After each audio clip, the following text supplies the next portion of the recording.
पूर्व मंत्री ने स्वामी प्रसाद मौर्य और पुत्र पर किया तीखा प्रहार। नमस्कार, आप देख रहे हैं आरबी न्यूज और मैं हूं आपके साथ मनोज मौर्य। दोस्तों, राजनीति में जब जुबानी जंग छिड़ती है तो उसका असर सीधे जनता और समाज पर पड़ता है। रायबरेली के ऊंचाहार में सोमवार को ऐसा ही नजारा देखने को मिला, जहां जन अधिकार पार्टी के संस्थापक और जौनपुर से सपा सांसद बाबू सिंह कुशवाहा ने खुलकर अपने ही राजनीतिक रिश्तेदार और कभी करीबी रहे स्वामी प्रसाद मौर्य पर जमकर निशाना साधा। सामाजिक न्याय दिलाने में बाबू जगदेव कुशवाहा जी के योगदान विषय पर आयोजित कार्यक्रम लगभग 40 मिनट तक चले। अपने भाषण में कुशवाहा ने 30 मिनट को सिर्फ स्वामी प्रसाद मौर्य और उनके परिवार पर निशाना साधने में खर्च कर दिए। उन्होंने कहा, जब मैंने जन अधिकार पार्टी बनाई थी तो अपने बड़े भाई से आग्रह किया था कि वे पार्टी में शामिल हों और राष्ट्रीय अध्यक्ष का पद संभालें, लेकिन उन्होंने यह कहकर इनकार कर दिया कि उन्हें यूपी में राम राज्य स्थापित करना है। कुशवाहा ने आगे कहा कि स्वामी प्रसाद मौर्य ऊंचाहार विधानसभा से 20 साल से लगातार हार रहे हैं, अब किसी और को मौका देना चाहिए। यही नहीं, उन्होंने मौर्य के पुत्र उत्कृष्ट मौर्य अशोक पर भी सीधा तंज कसते हुए कहा कि मेरा भतीजा कह रहा था ऊंचाहार को डिस्टर्ब मत करो, लेकिन मैं भतीजे से कहना चाहता हूं कि मैं ऊंचाहार में हूं और उनके पिताजी जालौन में हैं, जौनपुर में हैं। हालांकि कुशवाहा का यह प्रहार मौर्य समाज को रास नहीं आया।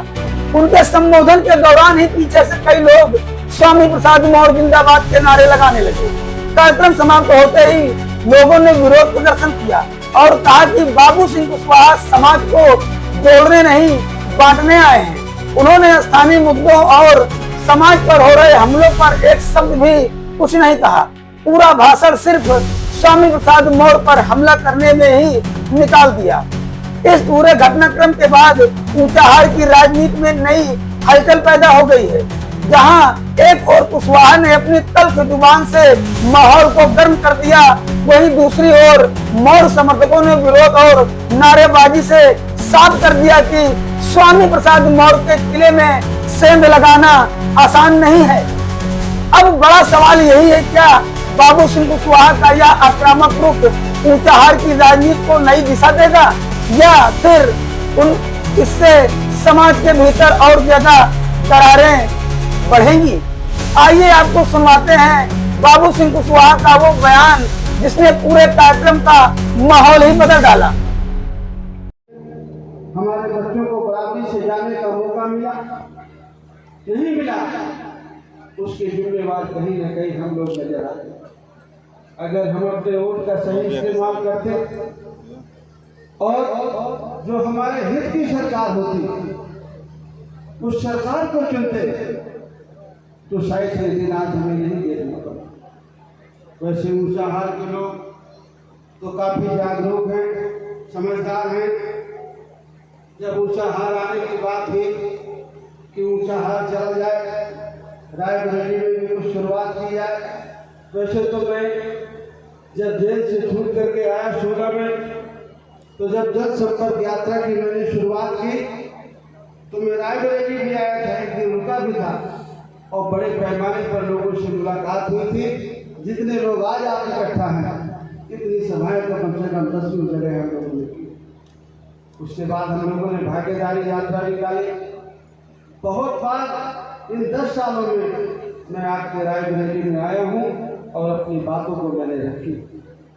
मैं आज ऊंचाहार में जरूर इस संगोष्ठी के माध्यम से आपके बीच में हूँ, लेकिन रास्ते में मैं जब जनसंपर्क और भागीदारी यात्रा के माध्यम से आया तो आप लोगों से बहुत सारी मैंने चर्चाएं की। आप लोगों ने लगभग 18-20 साल पहले आप लोगों ने 2-3 बार जीतने का काम किया और उस मुझे लगता है 2002 के बाद से साथ में चुनाव आया तो शायद आप लोग कामयाब नहीं हुए और 7 के बाद से शायद आज 25 है, आज तक आप लोग कामयाब नहीं हुए।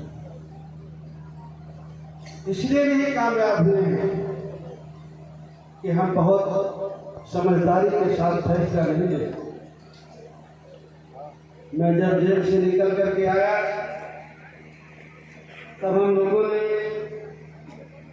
गरीब और कमजोर की आवाज उठाने के लिए जन अधिकार पार्टी का गठन हम लोगों ने किया। हमारा एक भाई है, मैंने उसे कहा कि भाई आओ तुमको हम अध्यक्ष बना देते हैं, हम पीछे पीछे काम करते हैं। तो भाई ने हमारे कहा कि हमें रामराज लाना है। तो हमने कहा भाई बड़ी अच्छी बात है। तो भाई हमारा रामराज लाने को चला गया। फिर भाई हमारा जब चुनाव के 1 महीने रह गए तो कहा नहीं रामराज नहीं लाना है, अब हमें खुद की शरण में जाना। और हमने पहले भी बोला और मंच से बोला, सैकड़ों जिलों में मतलब 20 जिलों में मैंने बोला कि जब मैंने अपना 27 साल बहुजन समाज पार्टी को बनाने में लगाया है तो तुम तो हमारे भाई हो, तुम्हें हम आगे करेंगे, नेता बनाएंगे और तुम्हें नेता और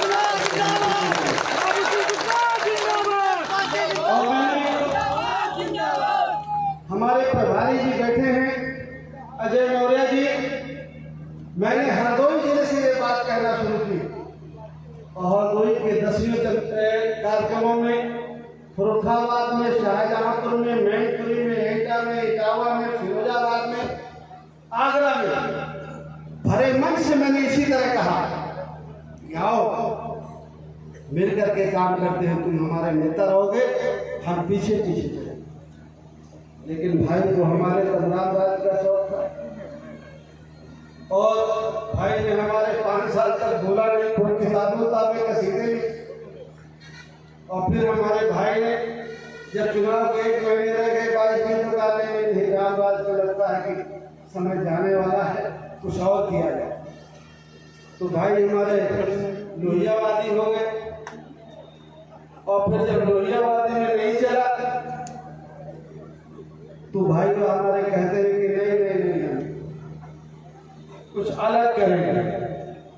अगर यही काम हम 9 साल पहले करते,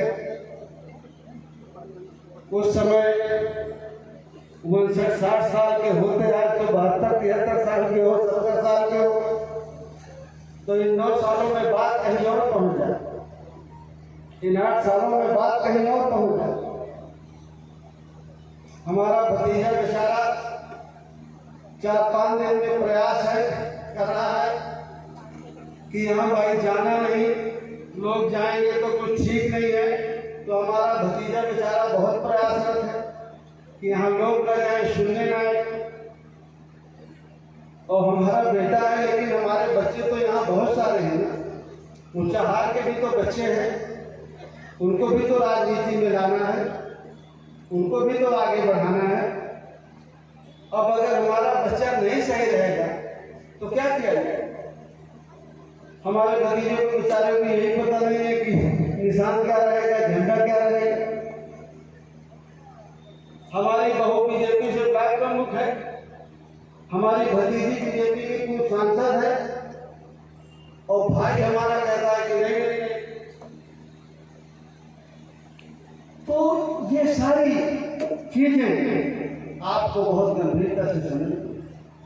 ये कोई मैं किसी का विरोध नहीं कर रहा, मैं विरोध की बात करता भी नहीं।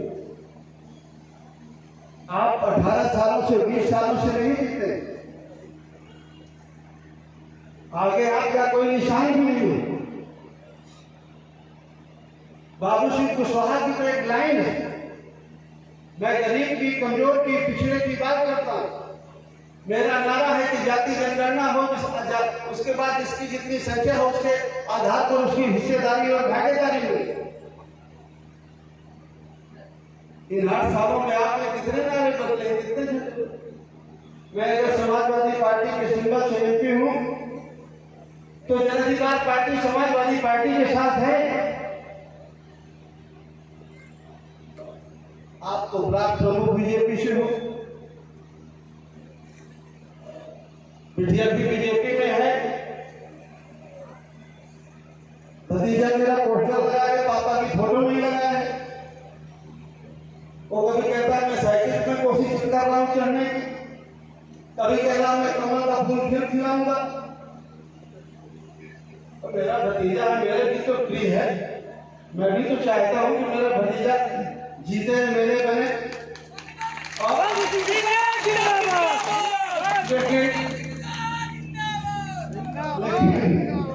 अब मेरा भतीजा बनने नहीं पाएगा तो मैं क्या करूँगा बताओ। अब वो बनने ही नहीं चाहता है और कोई इसका रास्ते नहीं है, तो उसके कौन जिम्मेदार है? आप जिम्मेदार हैं, मैं जिम्मेदार। लेकिन इतना मैं जरूर कहता हूँ कि मेरी कोशिश है, मुझे नहीं आना में आना है। और जो अफवाह फैलाई जा रही है कि मेरे घर पर आते हो जाएगा, वो भी नहीं आने वाला। मुझे लड़ना है और उत्तर प्रदेश की बहुत सारी सीटें हैं, मुझे कोई दिक्कत नहीं। मैं तो चाहता हूँ कि ऊंचा हाथ कर रहा बरेली का बेटा कोई यहाँ से लड़े और मेरे बन करके जाए।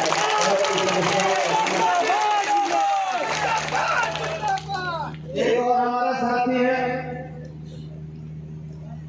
ऊंचा हार में, वो भी थोड़ा मजबूत थे, पैसे वैसे उस पर भी खूब हो गए, उस पर भी जबान पर कंट्रोल नहीं। वो बेचारा क्या बोलता क्या नहीं बोलता उसे खुद ही पता नहीं। देखो भाई इशारों को समझ रहे हो ना, तो अब इससे ज्यादा कहा नहीं जा सकता। और ये हमारे अभी मुझे बता रहे थे कि पिछले चुनाव में दोनों की बढ़िया जोड़ी है। पिछले चुनाव में हमें जातिवाद की दुहाई देंगे, कहेंगे कि भाई ये क्षेत्र हमारे भतीजे को है, चाचा जी को जाने की क्या जरूरत है? अरे भतीजा हमारा समझ नहीं पाता, तेरा पापा तो आज जौनपुर में है।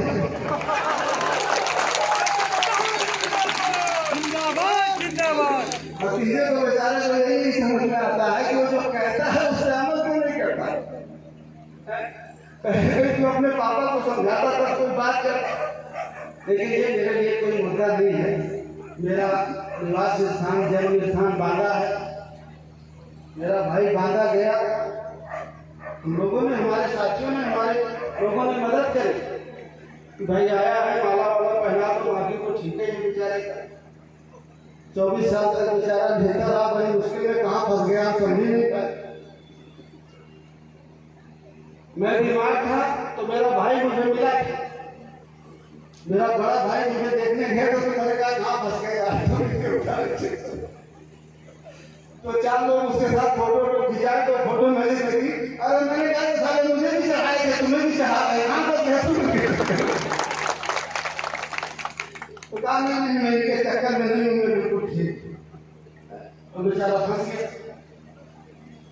अब बताओ 70-72 साल में जो बेचारा पूरी जिंदगी नहीं घूमा है, पूरी एक सेक्टर का अध्यक्ष नहीं बनाया, विधानसभा की कमेटी नहीं बनाई पूरी जिंदगी में। अब उसको बेचारे को बुढ़ापे में 70 साल में घुमाए पड़े। और जो घुमाए हैं उनका ये मकसद नहीं है कि उनका अस्तित्व बन जाए, उनका मकसद है ये जो आप प्रयास कर रहे हैं वो प्रयास आपका सफल हो। जो आपकी एकता बन रही है वो आपकी एकता में न जाए, उनका प्रयास है। आप लोगों ने 8 साल में 10 साल में जो मेहनत करी, गरीब और कमजोर का संगठन बनाया, जन अधिकार पार्टी नाम दिया आपने, और कोशिश की कि पूरे प्रदेश में और प्रदेश के अगल बगल जिलों में प्रदेशों में थोड़ी आपकी शुरुआत हो गई। तो वो चाहते हैं कि आपका संगठन नहीं बनना चाहिए, इसलिए उस संगठन को न बनने देने के लिए ये प्रयास हुआ। हम 8 साल से घूम रहे हैं, 10 साल से घूम रहे हैं, आप लोग सब लोग मेहनत कर रहे हैं। हम इतनी दूर तक नहीं पहुंच पाए, इतनी दूर तक हमें पहुंचना चाहिए। और वो पहुंच जाएंगे, वो कर लेंगे। मैं महीने के 30 दिन में 25 दिन चलता हूँ। रात को मैं 9:30 बजे 9:32 में हैदराबाद से घर पहुंचा हूँ। हैदराबाद में 2-3 प्रोग्राम, और सुबह 9:30 बजे आपके यहाँ के लिए निकला। मैं 30 दिन के 25 दिन में काम करता। और जब हम लोगों ने बहुजन समाज पार्टी बनाना शुरू किया, तब से और मेरे इतनी यात्रा के बाद, इतना करने के बाद हम सफल नहीं हो पाते। राम लखन पासी साहब हैं, चंद्रसेन पाल साहब हैं और हमारे दूसरे बिरादरी के साथी इस लड़ाई में हमारे साथ प्रजापति जी हैं, विश्वकर्मा जी हैं। वो तो मेरी बात मान लेते हैं, समझ में आ जाती है। और मेरी बिरादरी तो बहुत बहादुर बिरादरी है, बहुत बुद्धिजीवी बिरादरी है। कहती है 10 पीढ़ी आ गई, हम किसी को नेता नहीं मानते, बड़ी जल्दी वो मानते नहीं किसी को। बड़े होशियार लोग हैं, कहेंगे भाई हम मौर्य हैं, वो कुशवाहा है। अच्छा ये बताओ, जब पश्चिम उत्तर प्रदेश में जाओगे तब तो सही लिखते हो, तो वहां क्या बोलोगे? उनके बीच में जब पानी मांगोगे, वोट मांगोगे तो कहोगे कि हम मौर्य नहीं है, तुम सही हो। जब रेटा टाला मैनपुरी फरोखाबाद जाओगे, वहां 60 लिखते हैं, तो क्या कहोगे? शर्म नहीं आती है बातें करने में? हमारा भाई जब कुशीनगर से लड़ने गया, वहां तो सब कुशवाहा लिखते, तो शर्म नहीं आती है कहते? मैं जौनपुर से जीत करके आया, एक भी कुशवाहा नहीं लिखता एक आदमी, हर व्यक्ति मौर्य लिखता है और एक एक वोट दे करके मुझे जिताया। मैं आपके सामने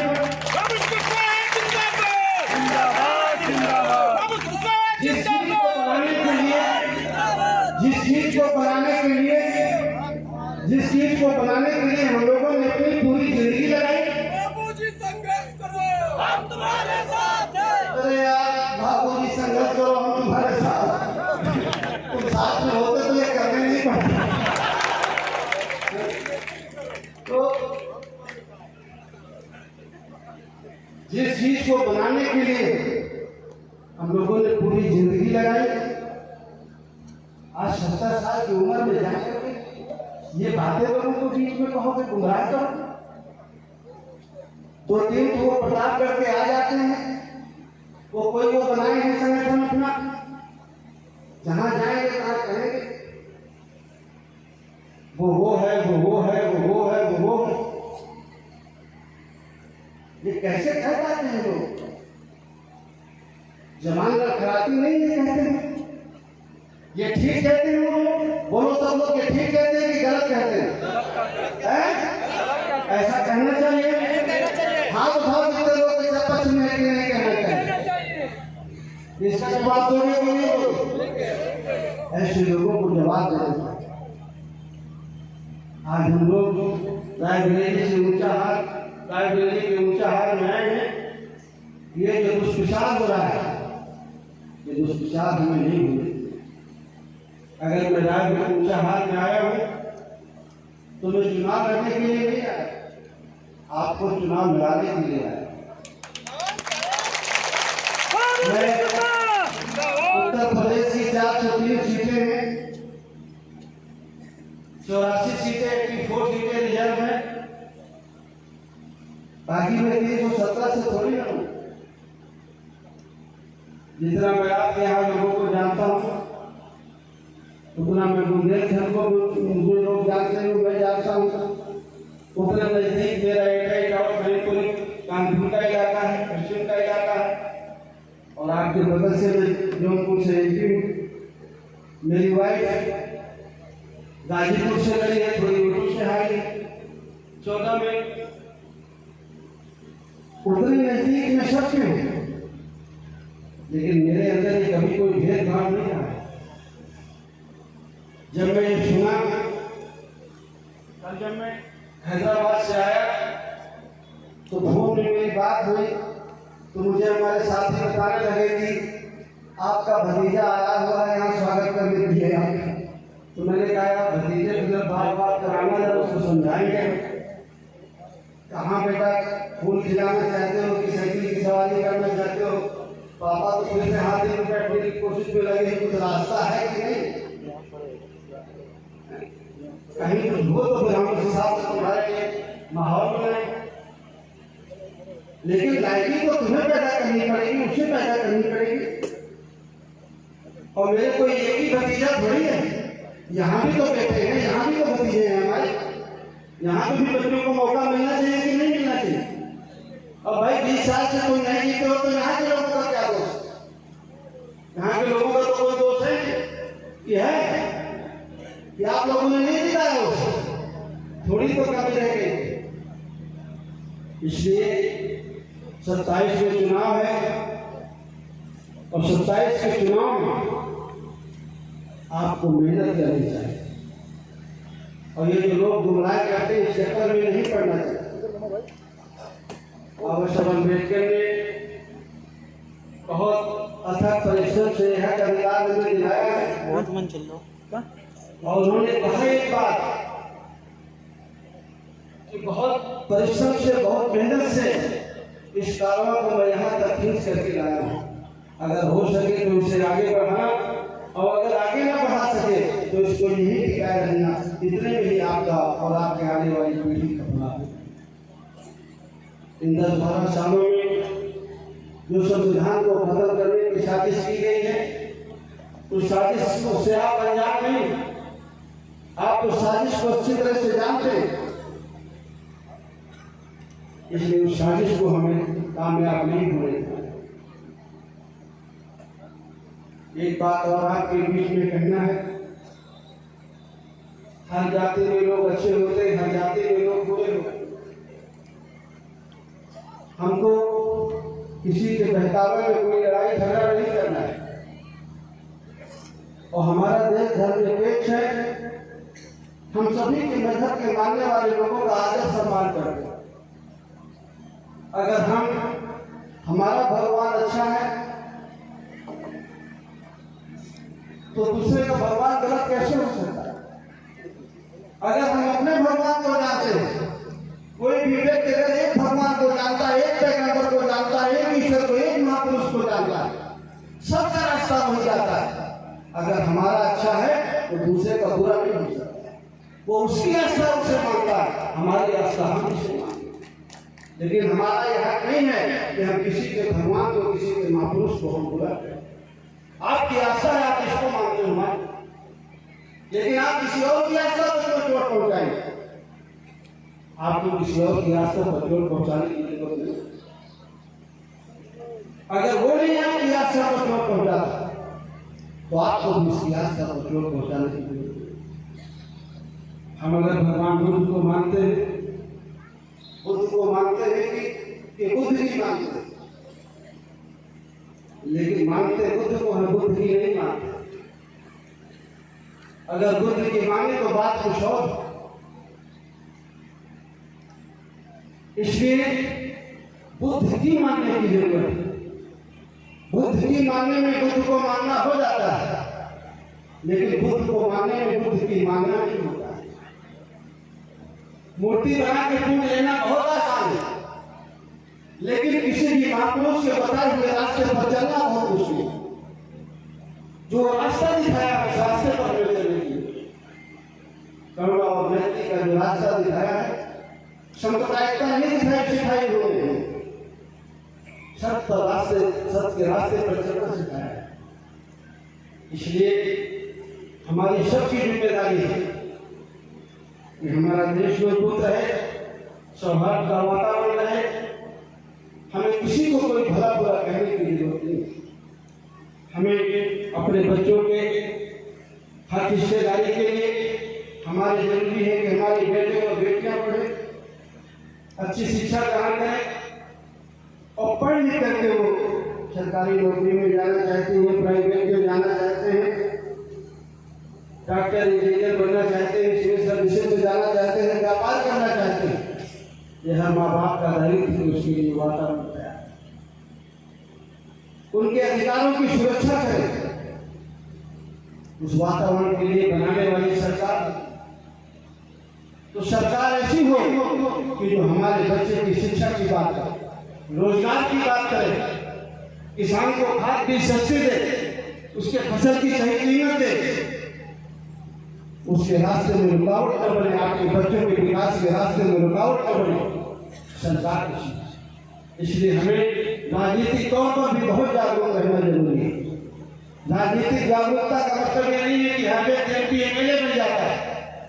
राजनीतिक जागरूकता का मतलब ये है कि हमें पता है कि जिसको हम जिता रहे हैं वो हमारे बारे में, हमारे परिवार के बारे में, हमारे बच्चों के बारे में सोचता है नहीं। जिस दिन आप ये सोच करके फैसला करेंगे, जिस दिन आप स्वार्थी हो जाएंगे, स्वार्थी शब्द को लोगों ने कहा कि ये बहुत बेकार शब्द है, आप स्वार्थी हो, लेकिन स्वार्थी शब्द बहुत अच्छा है। जिस दिन आप स्वार्थी हो जाओगे उस दिन आपसे गलत काम नहीं होगा। जिस दिन आप अपने वोट का इस्तेमाल अपने बेटे के हित में देंगे, अपनी बेटी के हित में देंगे, अपने हित में देंगे, उस दिन आपको धोखा होना बंद हो जाएगा, आपके विकास के रास्ते।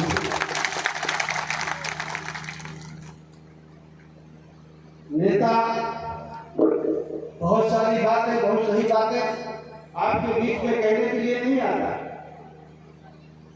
नेता आता है, लंबी चौड़ी बातें करता है, मठाई छापता है। नेता कभी नहीं चाहता है कि लोग जागरूक हो, समाज जागरूक हो, लेकिन ये समाज के हित के लिए है कि वो जागरूक ना हो। नेता सोचता है कि अगर समाज जागरूक हो जाएगा तो मेरे पीछे कौन चलेगा, लेकिन ये समाज के हित में नहीं है। ये समाज की जिम्मेदारी है कि नेता पर चौकन्नी निगाहें रखे। नेता का रास्ता सही है तो नेता के पीछे है, और अगर नेता का रास्ता सही नहीं है तो उसके पीछे से हट जाना नहीं। और जब आप उसके पीछे से हट जाएंगे तो कहेगा नेता हो, जैसे आप अकेले हो। नेता तो चाहता है कि मैं जो कहूं, जिधर मैं बैठूं उधर लोग चले जाए, जिधर मैं सौदा करूं लोग उधर चले जाए। आप सवाल न करें, आपका सवाल करना बहुत जरूरी है। आपके हित में क्या है ये सोचना बहुत जरूरी है। आप नहीं सोचेंगे अपने बच्चों के हित के बारे में तो कौन सोचेगा? कोई अपनी पीठ पे लाद के आपको भवसागर पार नहीं कराएगा, आपको खुद चल के पार करना पड़ेगा। अपने बच्चे के हिस्से की लड़ाई आपको खुद करना। इसलिए जागरूक होइए, चौकन्ना होइए और सही समय तो सही फैसला करें। जो लोग गुमराह करते हैं, उल्टे सीधे सवाल आपके बीच में खड़े करते हैं। बहुत सारे लोग, बहुत सारे बच्चे हमारे पढ़े लिखे हैं, इतने दिन के जीवन का तजुर्बा है आपको, क्या ये देखा है आपने? नेता आता है, जब आता है 2 दिन पहले तक कुछ और बोलता है, 2 दिन बाद कहता है कि नहीं अब तो रामराज जाने, फिर आप वही रामराज आगे करते, फिर वो 2 दिन में बदल जाता है, तो फिर आप सवाल तो फिर वही करेंगे। राजनीति में यही एक सच है कि मौका परस्ती होगी।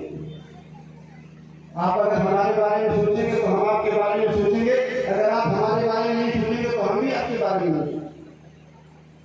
राजनीति में भी जरूरी है कि आप अगर हमें और हमारे लोगों को हिस्सेदारी, भागीदारी देंगे तो हैं हम आपके साथ, और अगर नहीं देंगे तो हम आपके साथ नहीं। लेकिन वो भागीदारी का मतलब ये नहीं है कि मैं अकेले हूं, मेरा बेटा अकेले है, मेरा परिवार है और कोई नहीं है। भागीदारी का मतलब ये कि जो आप लोग बैठे हैं इनके बारे में भी कुछ चर्चा की, हमारे बच्चों के बारे में शिक्षा की बात है, रोजगार की बात है, हिस्सेदारी और भागीदारी की बात।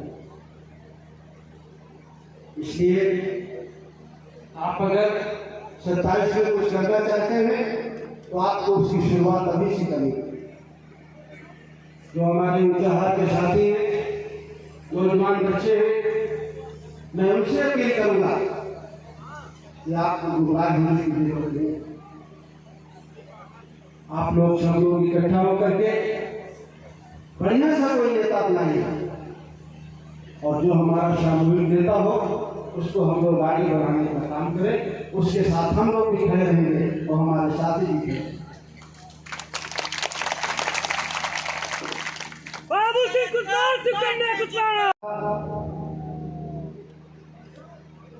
संविधान बदलने के बाद जो पार्टी सरकार में है वो कर रही थी, हम लोग जान रहे थे कि हमारा संगठन कमजोर है, हम उस हैसियत में नहीं है कि हम लोग उसे रोक सकें। मैं गया अपने साथियों से बात करके आदरणीय अध्यक्ष यादव जी के पास, और मैंने कहा कि हमारा एक छोटा सा संगठन है, इस संविधान की बचाने की लड़ाई में मैं और मेरे साथी आपके साथ रहेंगे, आपका साथ। ये कह करके मैं चला आया। 15-20 दिन बाद उन्होंने मुझे बुला करके कहा कि जब आप हमारा इस लड़ाई में साथ दे रहे हैं तो हम चाहते हैं कि आप भी पार्लियामेंट का इलेक्शन लड़ें। मैं जो साथी हमारे बैठे हैं, मैंने सबसे सराहनीय पूछा, बातचीत की, कोई मैंने फैसला अकेले में नहीं किया, वो बात में आपको बता दिया, सामूहिक फैसला लिया। और जब सब लोगों ने सलाह दी तो जौनपुर से हम लड़े, और लड़ करके आप सब लोगों की मेहनत के बल पर हम लोग जीत करके आए।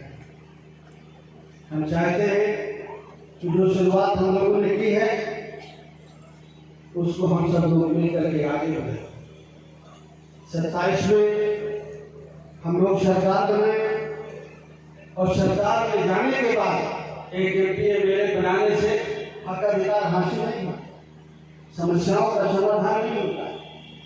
जब हम सरकारें बनाते हैं, जब सरकार पॉलिसी बनाती है गरीब और कमजोर के लिए, पिछड़े के लिए, दलित के लिए, किसान के लिए, मजदूर के लिए, जब सरकार योजनाएं बनाती है, वो योजनाएं भी बड़े पैमाने पर लागू किया। जैसे आज की सरकार है, उसकी योजना है कि हमको गरीब और कमजोर बनाना है, तो आपको गरीब और कमजोर बनाया गया।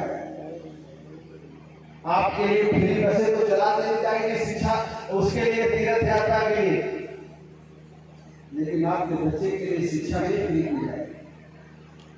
किसान को खाद बीज सब्सिडी नहीं दी जाएगी। 27,000 प्राइमरी स्कूल बंद करने का फैसला तो किया था, अभी बेटा किया थोड़े दिन के लिए।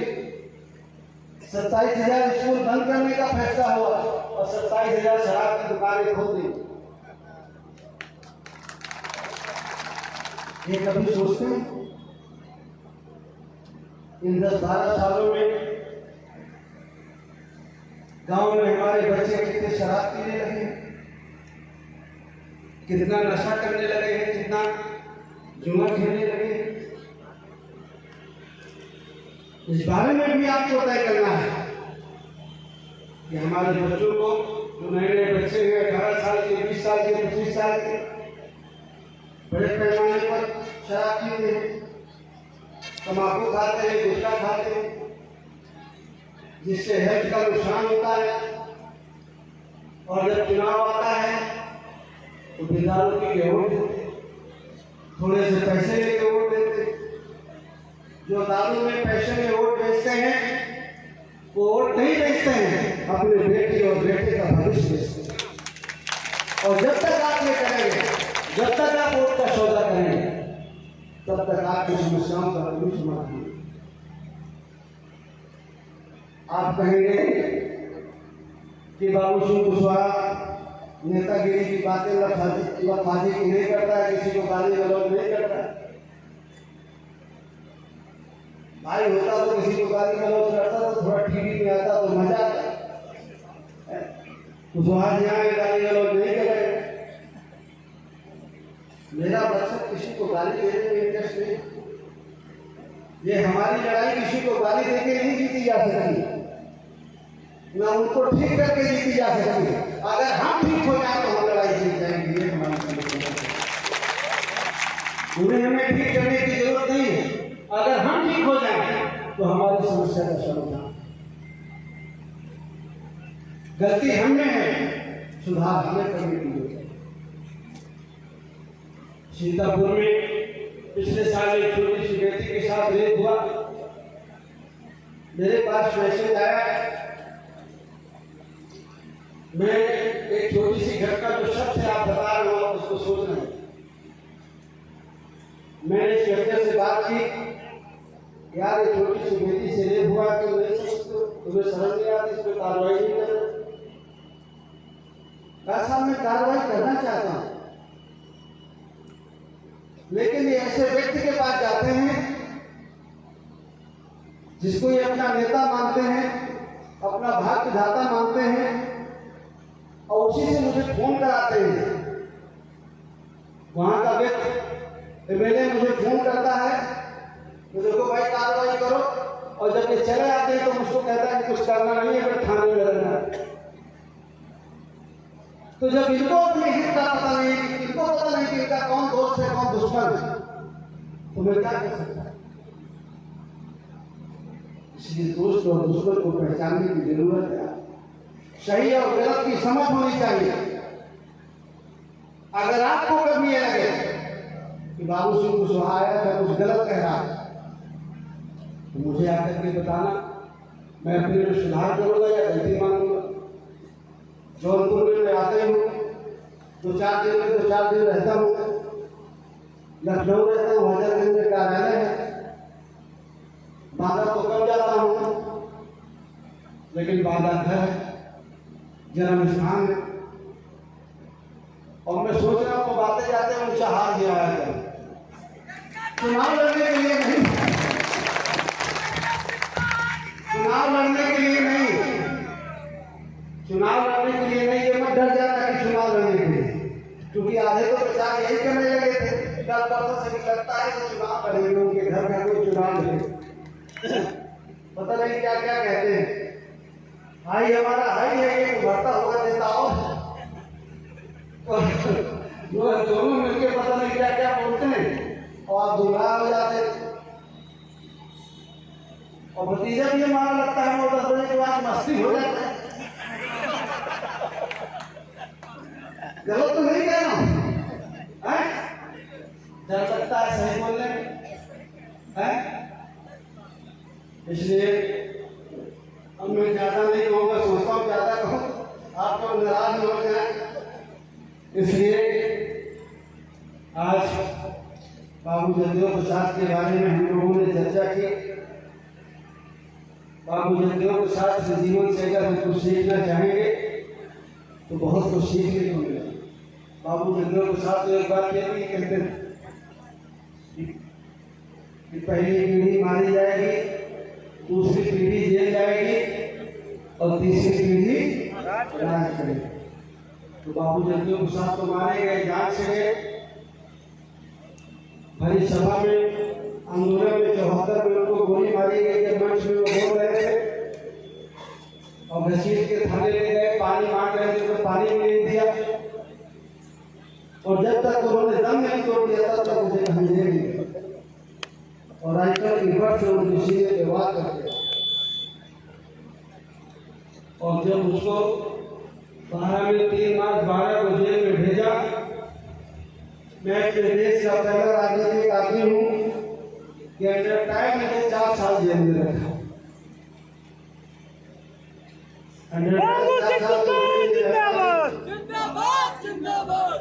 और 3 साल तो किसी ने सुने नहीं। तो पहली पीढ़ी भी निपट गई, दूसरी पीढ़ी भी निपट गई, अब तीसरी पीढ़ी आप लोगों की है, बच्चों की है, हमारे भतीजे की भी है। बाबू जगदेव प्रसाद ने कहा कि भाई पहली पीढ़ी मारी जाएगी।